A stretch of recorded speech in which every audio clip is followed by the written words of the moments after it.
entering his 11th year in the NFL, coming off of arguably his best year as a professional. First team All-Pro, 14 and a half sacks last season, 3 forced fumbles last season. Those are career highs for the Jacksonville Jaguar. Calais Campbell. How are you, Calais?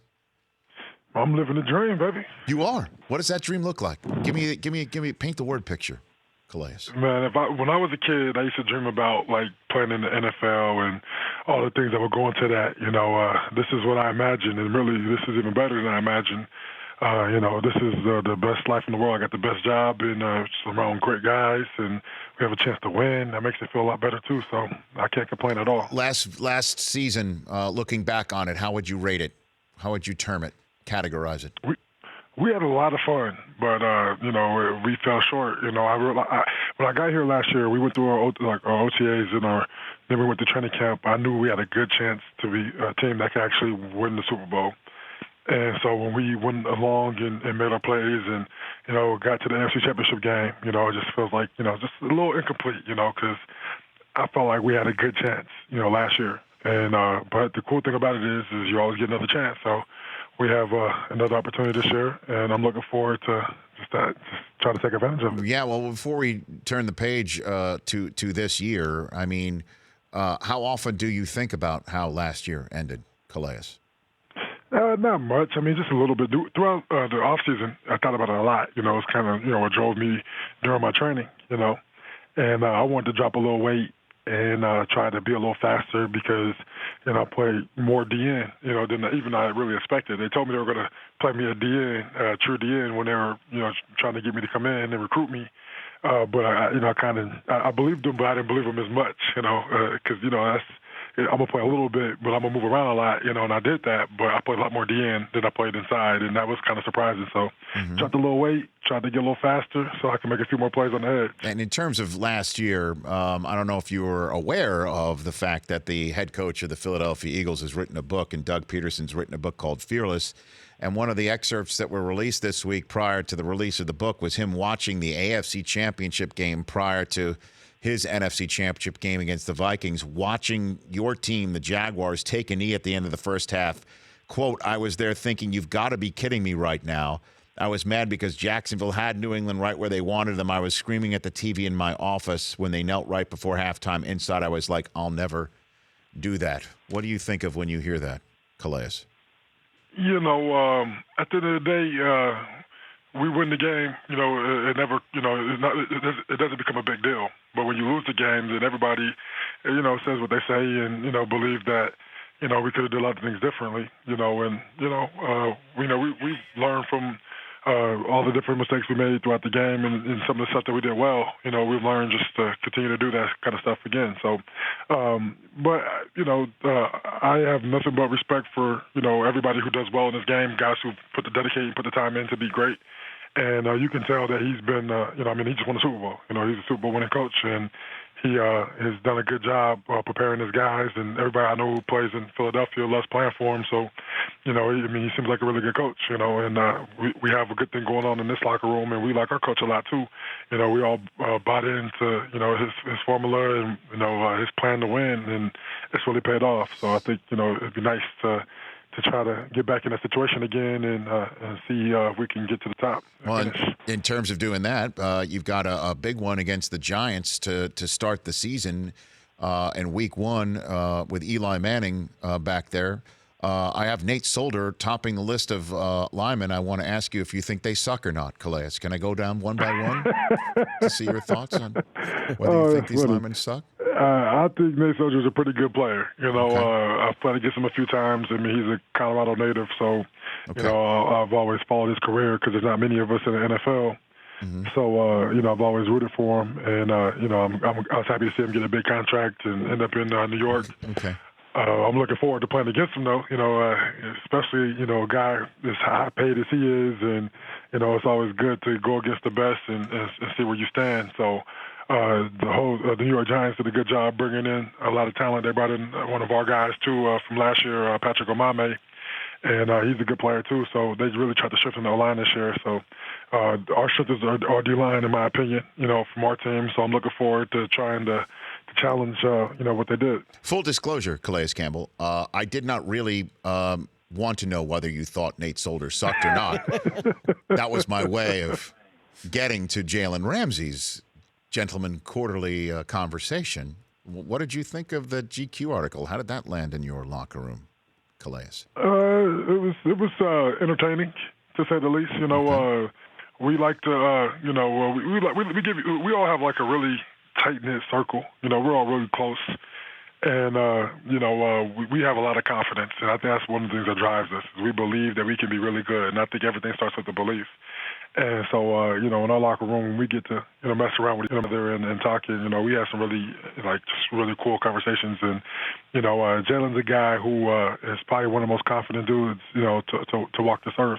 I like to think I'm pretty confident myself, and so, yeah, he's very opinionated. And I think he said some things that he really feels inside, and that authenticness is something that's special that most people want. When you look into an athlete, you want to know, what he's thinking, what he goes through, and he gives it his all. I'm kind of a guy that's a little more reserved, Mm-hmm. and there's nothing wrong with either or. I feel like at the end of the day, the only thing you'll think about is, if guys are going to be more, focused when they play you. But at the end of the day, when you're expecting to be a big dog in the block, talk about winning Super Bowls, everybody's going to play their best game against you or want to play their best game against you. They're going to come with a bullseye on your back. When you go to the AFC Championship game, you kind of get that bullseye on your back. People want to measure themselves against you. So we already have that.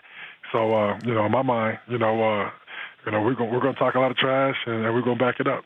Well, I preface what I'm about to go down by saying I do love Jalen Ramsey, and I had fun sitting one row in front of him at the NFL Honors last year and reminding him of my positioning in the seating chart, and had some fun with him at that expense.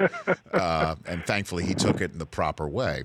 But I do want to say this. One way in which Jalen Ramsey is not tested every single week, Calais, is if you get home in time and put the quarterback on his behind. And in that respect, are you concerned that Ramsey's writing some checks about some of these quarterbacks that some of the linemen who are, as you know, on the planet to protect said quarterback, you're going to have to cash that check, Calais? Oh, I'm not worried at all. Not even a little bit. We like to. That's been our MO. That's what was our motivated us last year. Is we talk trash and we like to back it up. You go down the list. We have guys. Jalen Ramsey. Telvin Smith. Malik Jackson, Anik Ngakoue. These guys love talking trash. When you see them, when you watch any games, they're going back and forth the whole time, and I love just being a part of it. As long as I should remind them, don't get no penalties. Cause no issues. But as long as you are, talking trash, we're going to continue to back it up. And I think that kind of drives us. It gives us the extra motivation. And as far as it's a team game. It goes hand in hand. And so on the back end, they give us a split second, we're going to make a lot more plays, but we're get up to quarterback, they're going to throw the ball a little quicker, and they're going to make a lot more plays, and it goes hand in hand. So, we have a good thing going with our secondary, as talented as they are, and then our D-line as talented as we are. We take turns making plays, and our linebackers are just as talented too. So, that's why I'm very confident and when I talk about the season, because I'm really excited about what we can do with the kind of talent we have on this defense. Well, there's no doubt you are so talented. There's no question about that, Calais. And, it's difficult, as you know, entering year 11, that when you're not allowed to sneak up on some people, it makes things more difficult. What about the concept from those outside looking in that the suspension of Ramsey and Dante Fowler, that this is an issue that maybe from within that you guys have a problem, let alone the target that's going to be on your back now that you've made the AFC Championship game, and they know, not just seeing on film, they know what they're going to get from the Jaguars, Calais? No need to worry at all. We have a really just a close-knit group. Everybody, obviously, families have issues and, all that kind of stuff is going to, be some ups and downs. We'll have some adversity. That's just natural. That's part of the game. But we're a very close-knit group, and, and we really do a good job staying with each other, and trying to, pick each other up. And so we have no issues at all. We handle, any issues that, might have been there, and we have no worries. We're going to be just fine. Okay, Calais Campbell here on the Rich Eisen Show. So year 11, now that you're in this part of your career and you have an opportunity, you are on a Super Bowl contending team. Of that, there is no doubt, Calais. What is your goal this year? Period. End of story. Yeah, the goal is to win a big game. That's it. That's the only goal. Nothing else matters. Don't matter how many stats or anything else. Just want to win a big game. That's it. And then going to Atlanta and hoisting that trophy, essentially. Yep. I want the Lombardi Trophy in my hands. That's the only thing that matters. It's what I visualize when I go to sleep. So hopefully we can make it happen. Hopefully you can make it happen. What do you think of the U opening up against LSU coming up in a couple Sundays at AT&T Stadium? Tell me about it. I'm gonna be glued to my TV watching. I've always, we always wanted to show, that ACC can hang with anybody. So when you get the ACC, SEC, cross games, it's always fun to watch. Mm-hmm. And it was kind of a U reunion on Ballers, right, Calais? Yeah, The Rock showed a lot of love. That was pretty cool to do. It was fun. He was. I think he was Sapp's roommate at the U, if I'm not mistaken. Are you aware of that? Yeah. But Sapp is definitely big brother to him. Okay. I think Sapp came in after. He's a big brother to Sapp. But that the whole U family, man, we're all tight knit, man. Everybody shows everybody love. So it's fun to be a part of that family for sure. Calais, thanks for joining. Appreciate it. Good luck down the line. Tell Jalen we said hi. Okay. We'll do. This is what I'd like you to do. Okay, and I'm serious. Please do this, Calais. All right, I'm going to check to see if you did this or not. Go to Jalen Ramsey. Tell him that we chatted, okay? And tell him that if he's ever approached by any magazine asking which on-air hosts suck or not, I better be at the top of the not suck list. Will you please tell him that? Please tell him that. I got you, man. Because I'm very sensitive. I'm very sensitive, and just make sure he understands where we stand with each other, okay? Okay. I got you, man. No worries. Thanks, Calais. Take it easy. It's Calais Campbell's Got My Back here on The Rich Eisen Show. The Rich Eisen Show, weekdays at noon Eastern on Audience.